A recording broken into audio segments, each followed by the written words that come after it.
¿Cómo están? Qué bueno.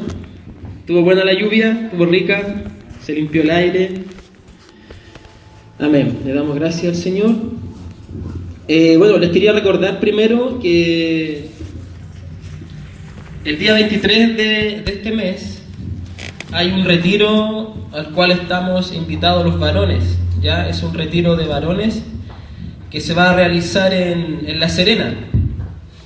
Bueno, yo ya lo había conversado con algunos de nosotros y por si alguien no sabía hasta el momento, queremos viajar nosotros para allá y queremos viajar lo más posible. Ya hay 3 o 4 que estamos confirmados, pero seguimos esperando que se sigan sumando los que puedan ir. Creo que tiene un costo de 12.000 pesos y es solo por el día sábado. Solo por el día sábado 23. Entonces nosotros nos iríamos al parecer el día viernes y volveríamos el sábado en la noche para acá, para llegar acá el domingo en la mañana. Algo así yo creo que podría ser. Bien, vamos a la palabra entonces. Preparé un sermón y primero vamos a orar. Vamos a dar gracias al Señor. Padre Santo, quiero darte gracias en esta mañana, Dios. Padre, gracias por este nuevo día de vida que nos has dado, por la salud, Señor, que tenemos. Gracias por nuestra familia. Gracias por esta reunión donde podemos venir, Señor, a escuchar tu palabra, a cantarte, Señor, a darte gracias. Te pedimos, Señor, que abras nuestro entendimiento, nuestro corazón, Padre, ante tu palabra. Y te doy gracias, Señor, por esta oportunidad. Dios mío, gracias en el nombre de Jesús. Amén. Ya. Le puse el sermón consejos para estos tiempos. Consejos para estos tiempos. Vamos a Primera de Pedro, capítulo 4, versículos 7. 7 al 11. Primera de Pedro 4, 7 al 11.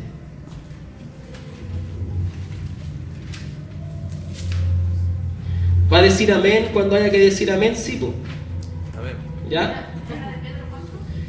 4, 7. 7 al 11. ¿Lo encontró? Dice así, leamos juntos. Mas el fin de todas las cosas se acerca. Sed pues sobrios y velad en oración. Y ante todo, tened entre vosotros ferviente amor, porque el amor cubrirá multitud de pecados.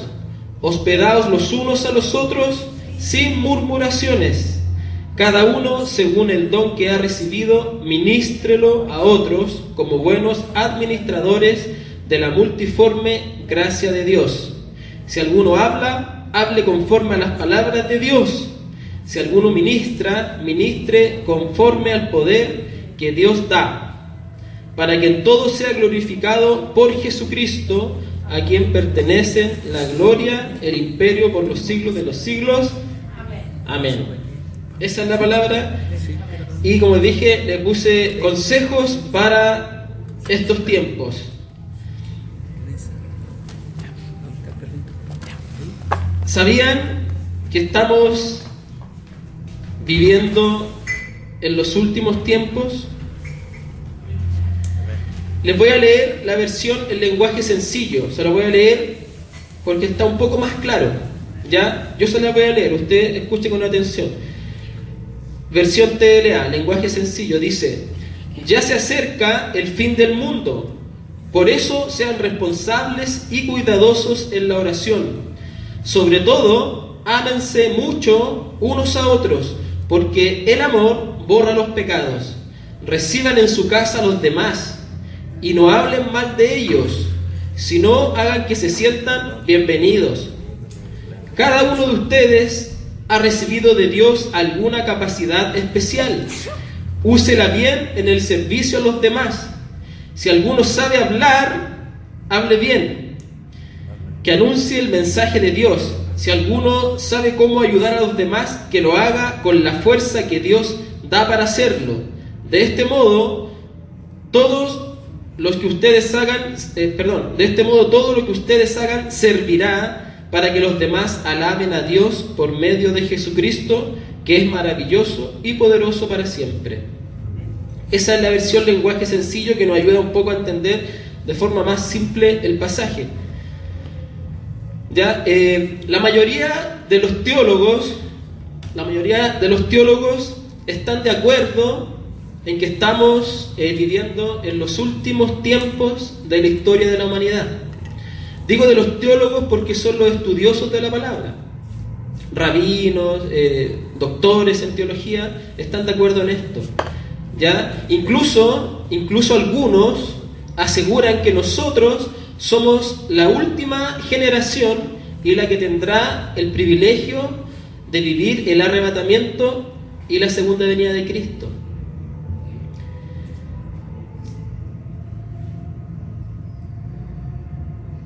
A los cristianos nos cuesta un poco ubicarnos en el mapa de Dios y siempre estamos haciéndonos algunas preguntas nosotros, los creyentes. Por ejemplo, nos preguntamos en qué tiempo estamos viviendo, ¿ya? ¿Qué es lo que se viene? ¿Qué va a ocurrir? ¿Qué estamos esperando? Y la pregunta es, ¿por qué los teólogos y gran parte de la cristiandad está de acuerdo en que estamos viviendo en los últimos días, en los últimos tiempos?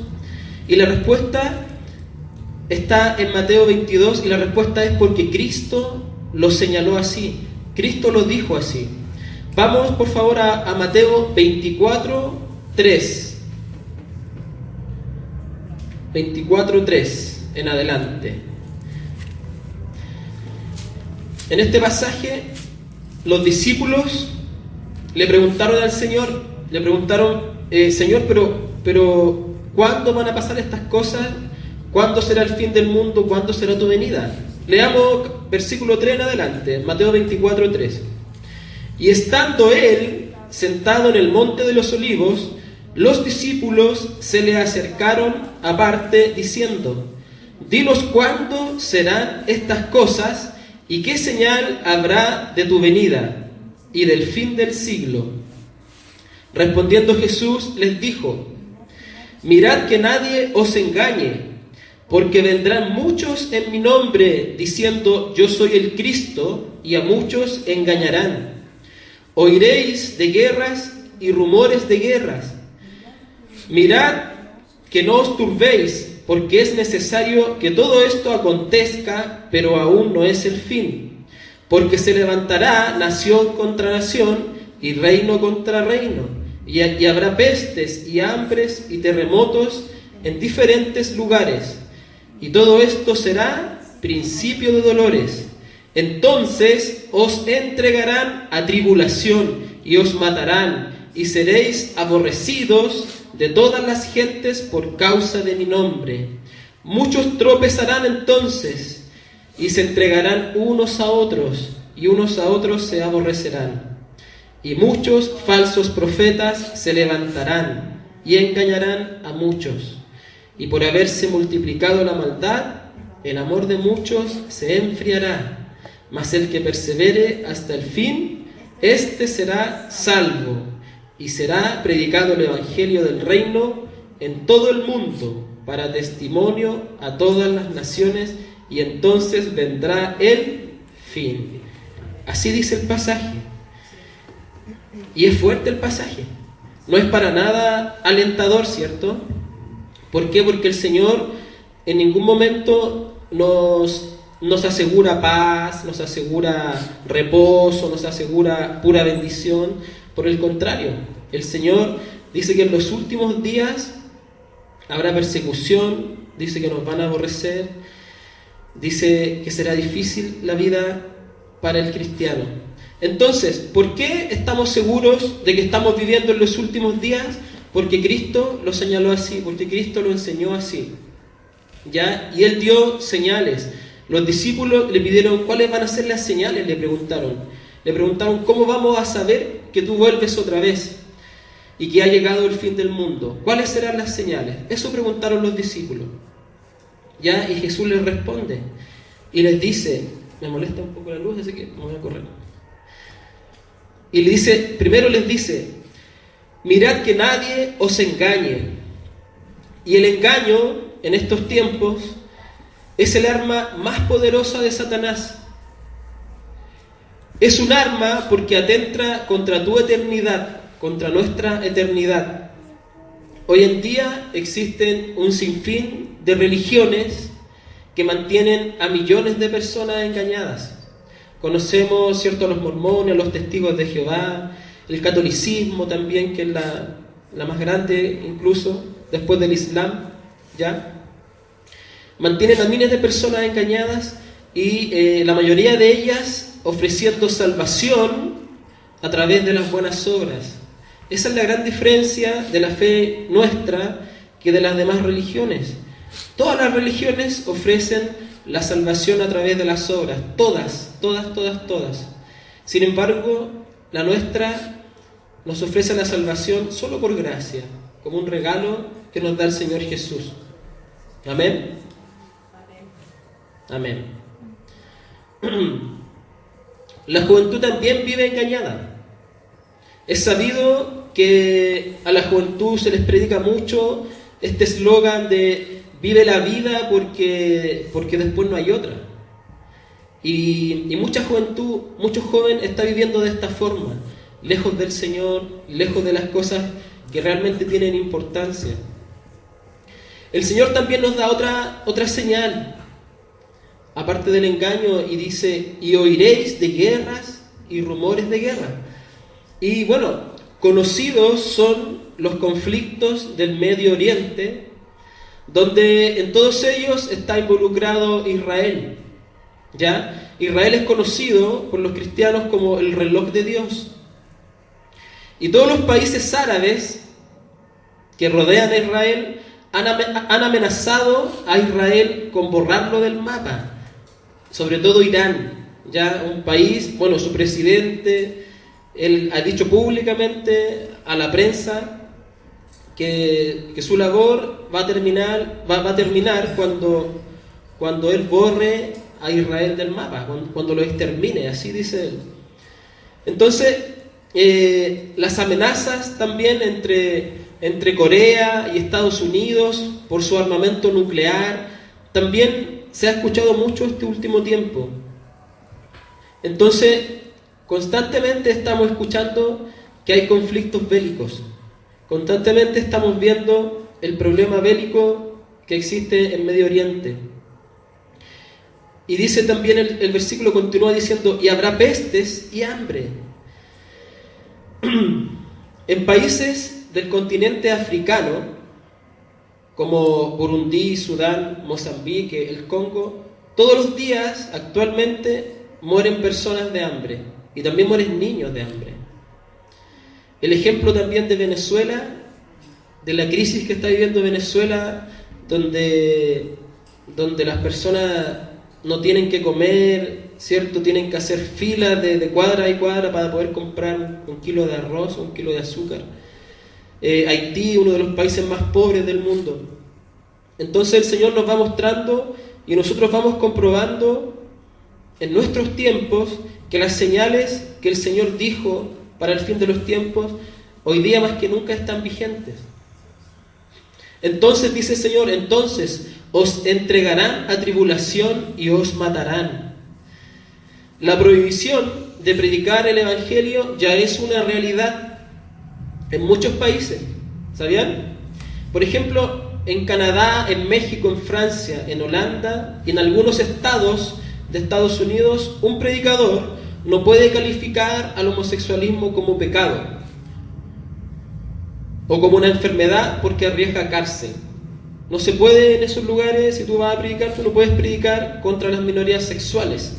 Ya, inclusive en algunos países como Corea del Norte está prohibido el cristianismo como religión y no se puede ni siquiera congregar libremente como lo podemos hacer nosotros acá en Sudamérica.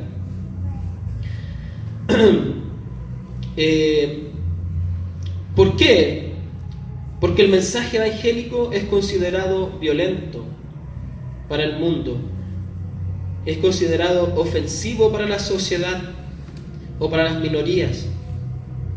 Cada 5 minutos se asesina a un cristiano por razones de su fe, dicen las estadísticas.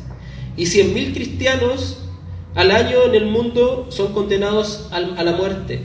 ¿Sabían? Esta frase y estos datos los entrega una persona que se llama Massimo Intrivione, ya que es representante de una organización que lucha contra la discriminación y la persecución de los cristianos. Claramente, la religión cristiana sigue siendo una de las más perseguidas en el mundo. En algunas zonas del planeta están matando constantemente cristianos, los están quemando, los están degollando. Y el Islam, en primer lugar, y en segundo lugar, el comunismo, son los mayores enemigos de la fe cristiana. El imperio del Islam y los gobiernos comunistas, repito, son los más grandes enemigos de la fe cristiana. Son tan fieros que en algunos de los países la presencia de los cristianos es casi nula, como por ejemplo en China, en Corea, en Rusia. La presencia de los cristianos es mínima, es casi se puede decir que no hay o no existen ya.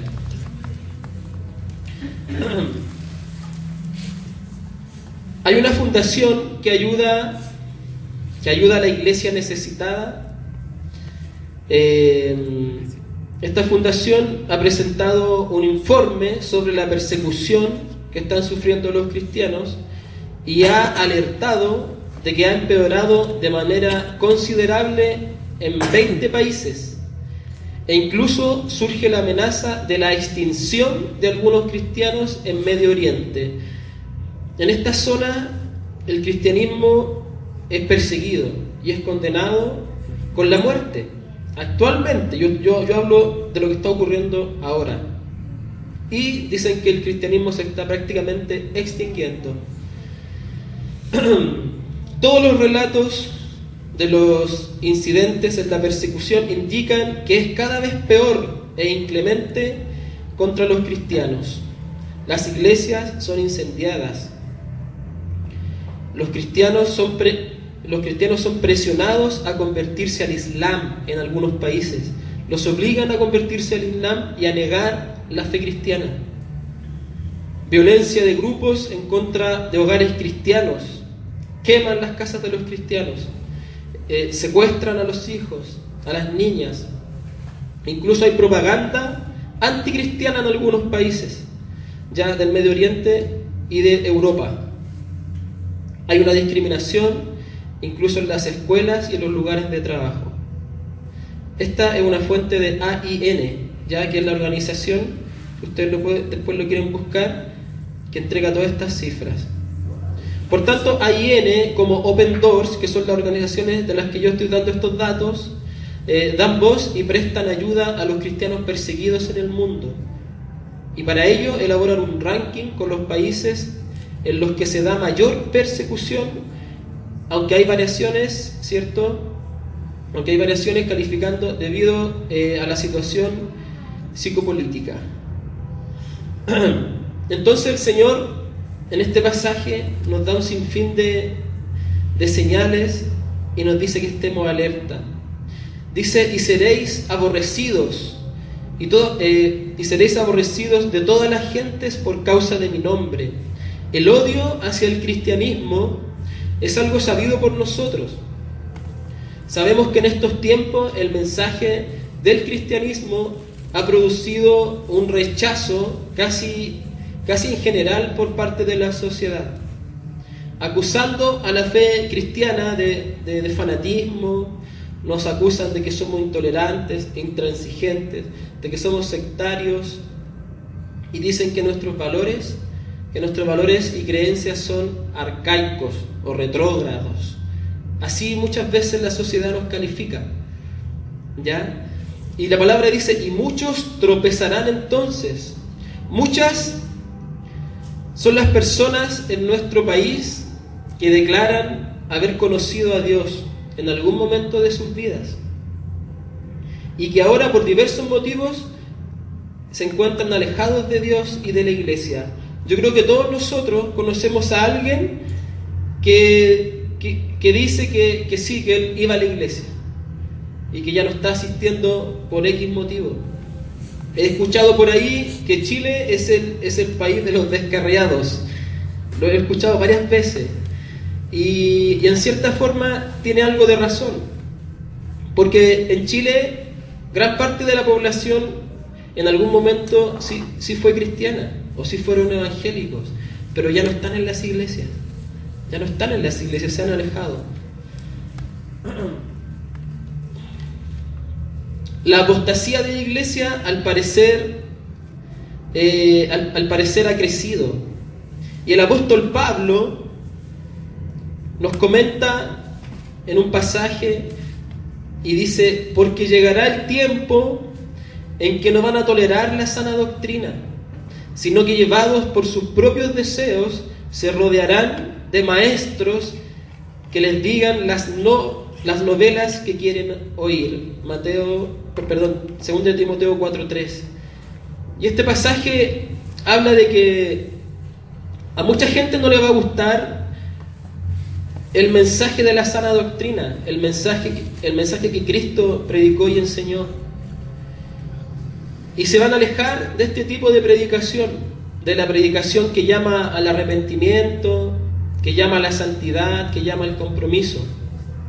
Y van a buscar un mensaje más fácil de digerir, un mensaje un poco más cómodo, un mensaje liviano y un evangelio diluido.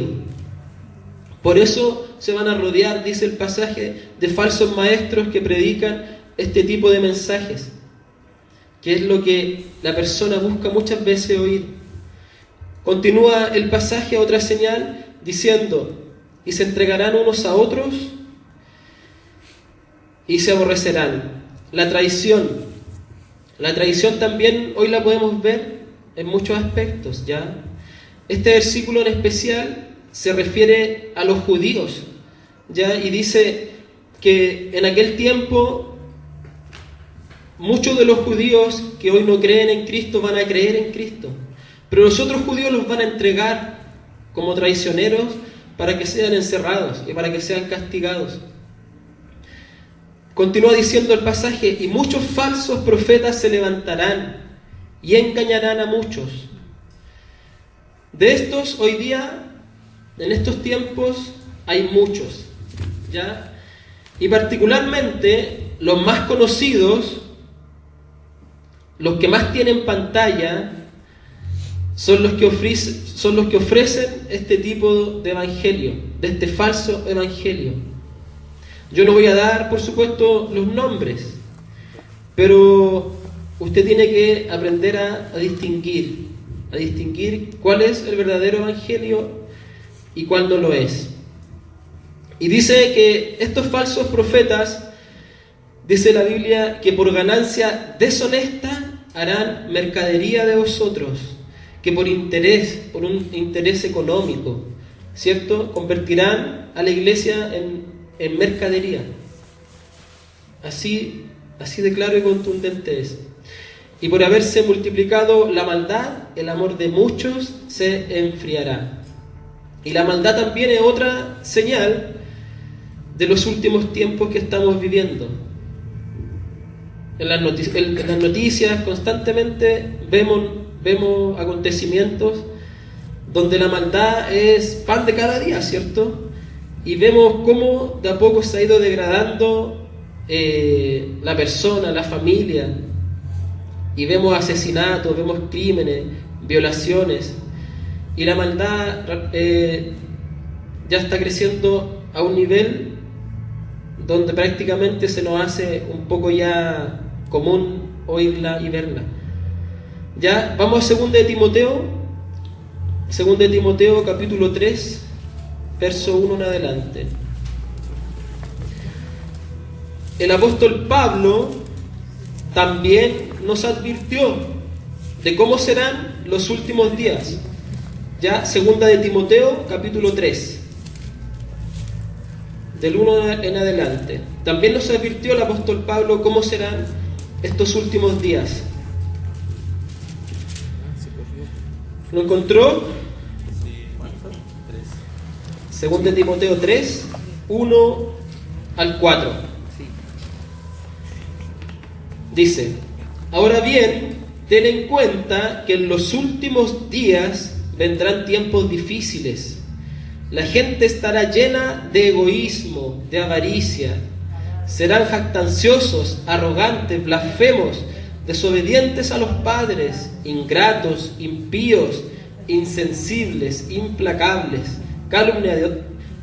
calumniadores, libertinos, dice, despiadados, enemigos de todo lo bueno, traicioneros, impetuosos, vanidosos y más amigos del placer que de Dios.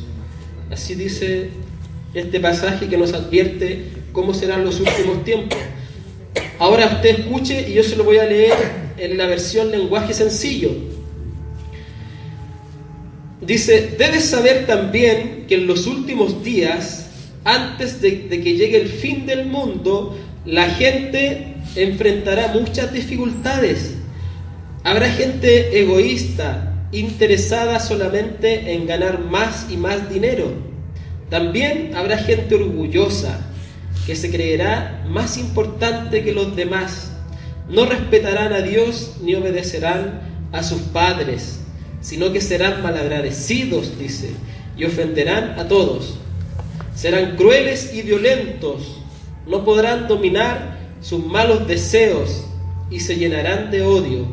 Dirán mentiras acerca de los demás y odiarán todo lo que es bueno. No se podrá confiar en esos orgullosos porque actuarán sin pensar. En vez de obedecer a Dios, solo harán lo que les convenga en gana. Dirán que aman y respetan a Dios, pero con su conducta demostrarán lo contrario. Se fijan, el apóstol Pablo también nos advierte y nos da señal de cómo serán estos tiempos. Y nos da un sinnúmero de características de cómo serán las personas. Pero destaca mucho el egoísmo, ¿cierto? Destaca mucho el egoísmo, la gente interesada, que busca el dinero. Destaca el orgullo. Destacan un montón de características, gente cruel, envidiosa, violentos. Bueno, en fin.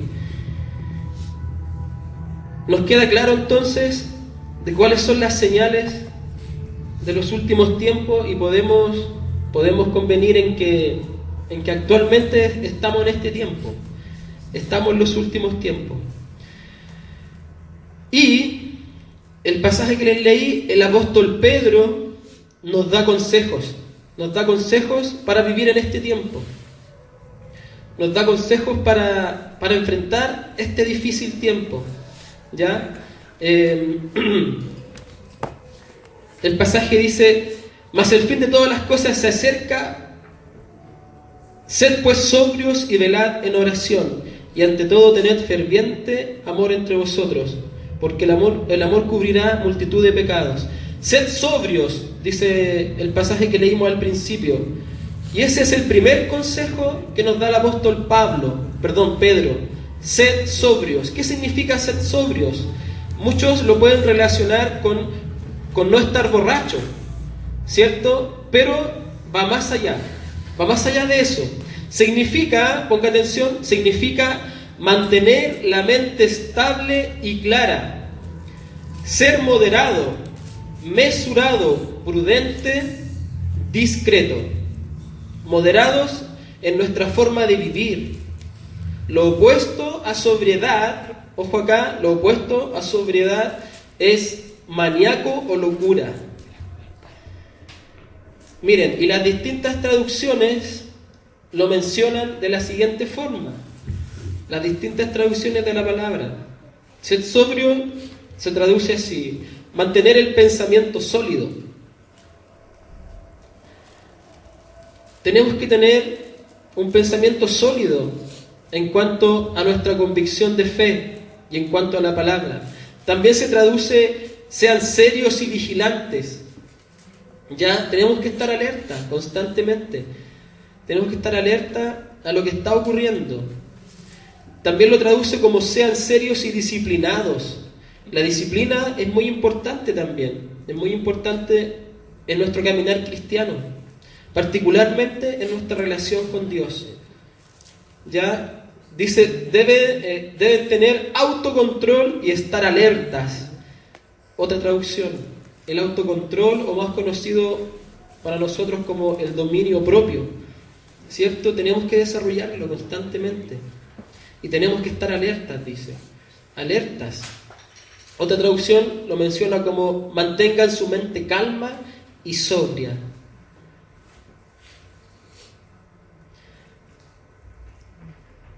Velad en oración, el segundo consejo.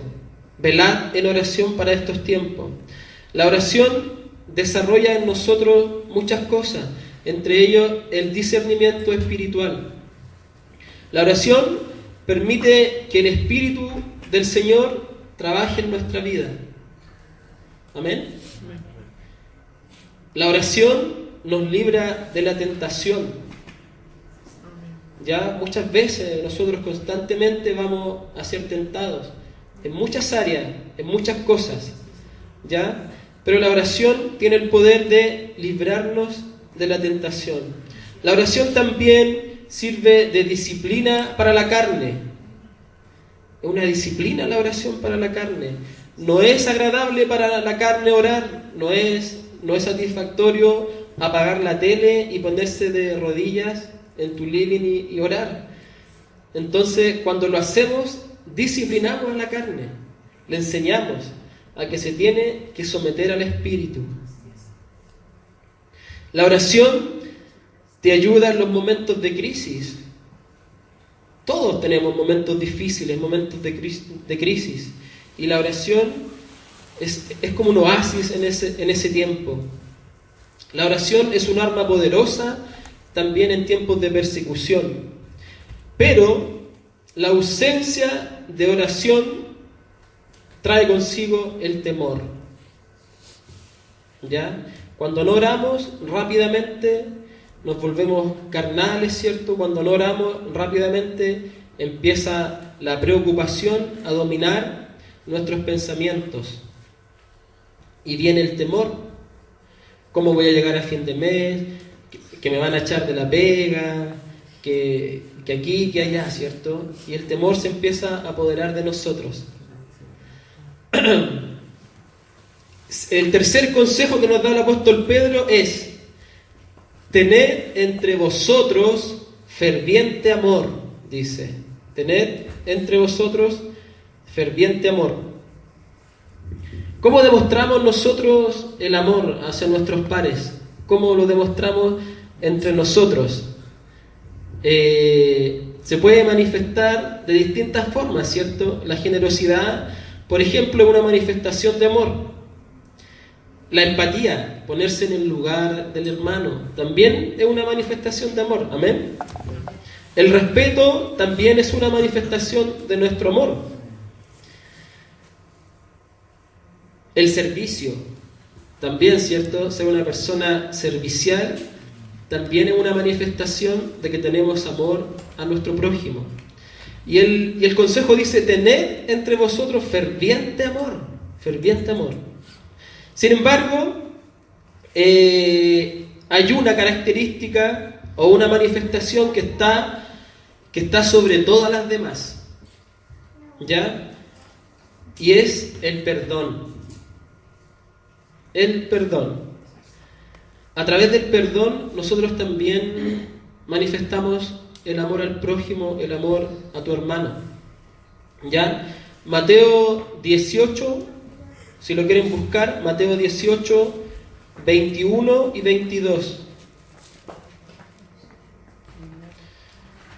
Mateo 18, 21 y 22. Dice así.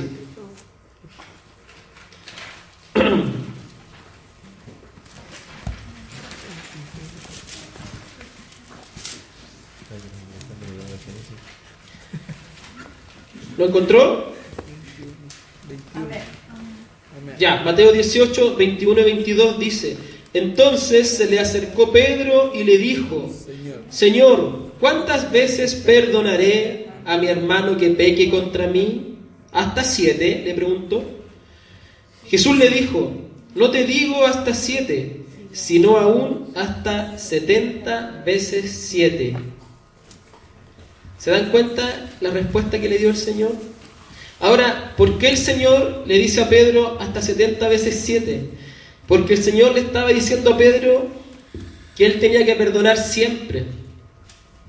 Ese 70 veces 7 significa siempre. Ahora, ¿por qué el Señor nos llama constantemente a perdonar? A manifestar nuestro amor con el perdón. La respuesta es porque constantemente a nosotros nos van a desilusionar. Por eso, nos van a decepcionar constantemente. Tu hermano que está a tu lado te puede desilusionar. Basta una palabra, basta una acción que él hizo, algo que te dijo, y te vas a decepcionar de él. Por eso el Señor nos llama al perdón constantemente. Tu esposo te puede desilusionar. Tu esposa te puede decepcionar. Tu hijo, tu hermano, te puede desilusionar. Tu novia. Inclusive algún pastor te puede haber desilusionado. Y por eso el Señor es claro acá en este pasaje y nos dice: perdonad hasta 70 veces 7. El Señor dijo: perdona siempre. Porque constantemente vamos a ser desilusionados en nuestro caminar cristiano. Y el perdón tiene que estar en nosotros. ¿Por qué? Porque el Señor nos perdonó a nosotros, ¿cierto?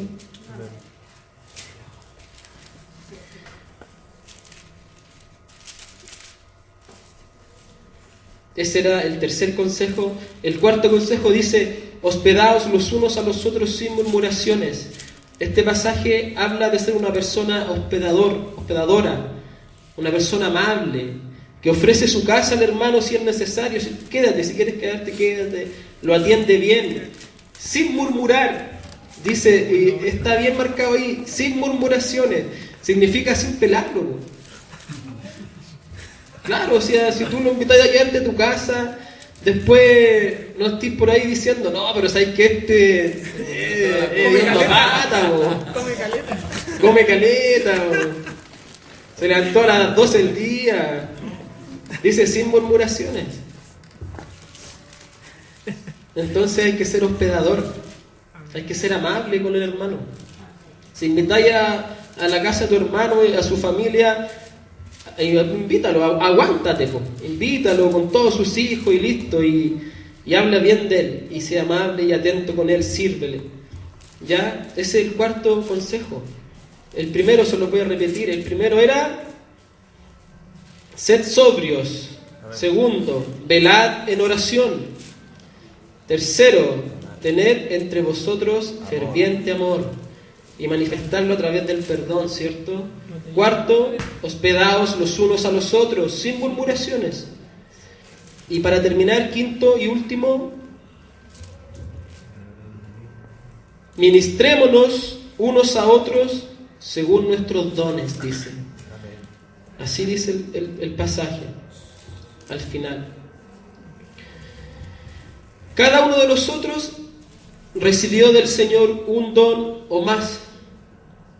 Está en nosotros descubrir cuál es el don que tenemos.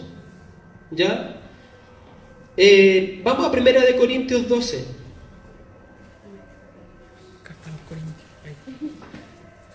Primera de Corintios 12, versículo 4, dice: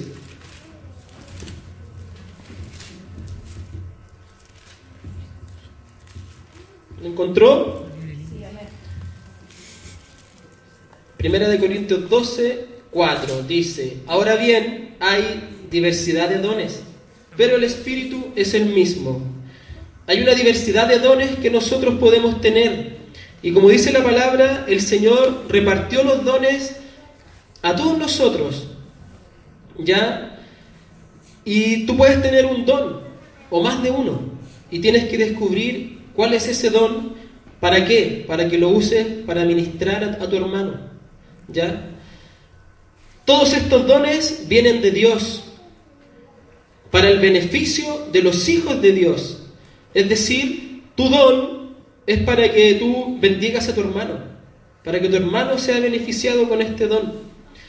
Nos ayudan a saber y a enseñar las verdades del Evangelio. Nos ayudan a bendecir a otras personas y serán una guía en nuestro camino.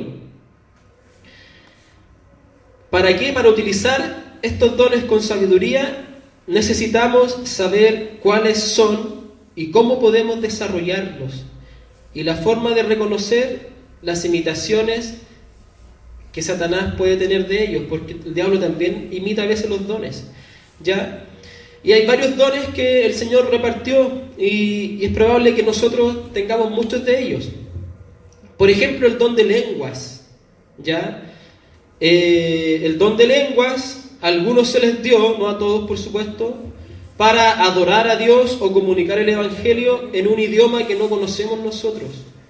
Pero no todos tenemos este don de lenguas, ¿ya? Ojo, no todos tenemos este don de lenguas. Y este don no es evidencia de tener al Espíritu Santo, ¿ya?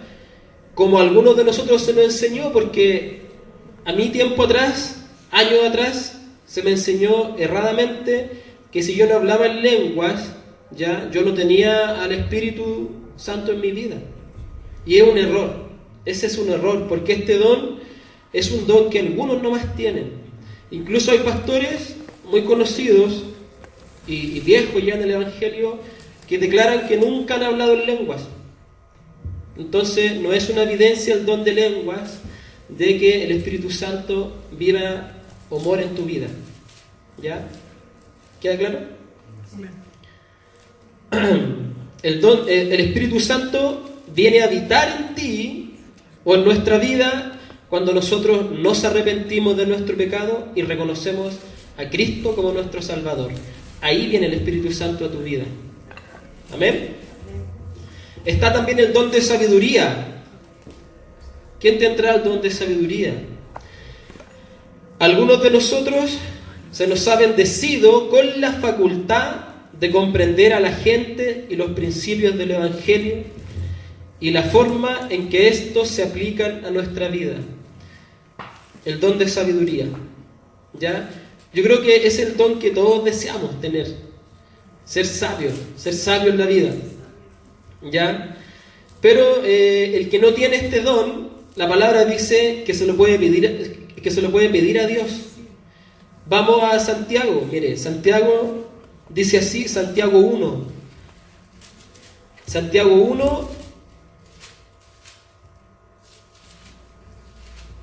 verso 5. Santiago 1, verso 5. Búsquelo y lo leemos juntos.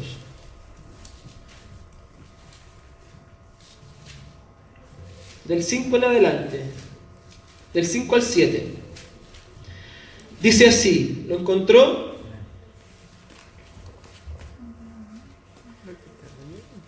Santiago 1, versículos 5 al 7. Amén. ¿Lo encontraron? Si alguno de vosotros tiene falta de sabiduría, pídala a Dios, el cual la da a todos abundantemente y sin reproche, y le será dada. Pero pida con fe, dice, no dudando nada, porque el que duda es semejante a la onda del mar, que es arrastrada por el viento y echada de una parte a otra. No piense pues quien tal haga que recibirá cosa alguna del Señor. Entonces, si no tenemos el don de sabiduría, se lo podemos pedir al Señor para ponerlo al servicio de la hermandad. Amén. Está el don de conocimiento también. El don de conocimiento. Está el don de enseñar. El don de enseñar y de enseñar con sabiduría. También tenemos el don de sanidad. También puede estar en nosotros y nosotros podemos ignorarlo. El don de sanidad y el don de servicio también existe. las personas serviciales, ¿cierto? Entonces, ese era el último consejo. Ministrémonos unos a otros según nuestros dones. Entonces nos queda claro que el apóstol Pedro nos da estos 5 consejos para enfrentar estos tiempos que no son fáciles, ¿cierto? Pero tenemos la certeza de que si aplicamos esto en nuestra vida, el Señor nos va a respaldar. Amén. Ese sería mi sermón, hermanos. Démosle un aplauso al Señor.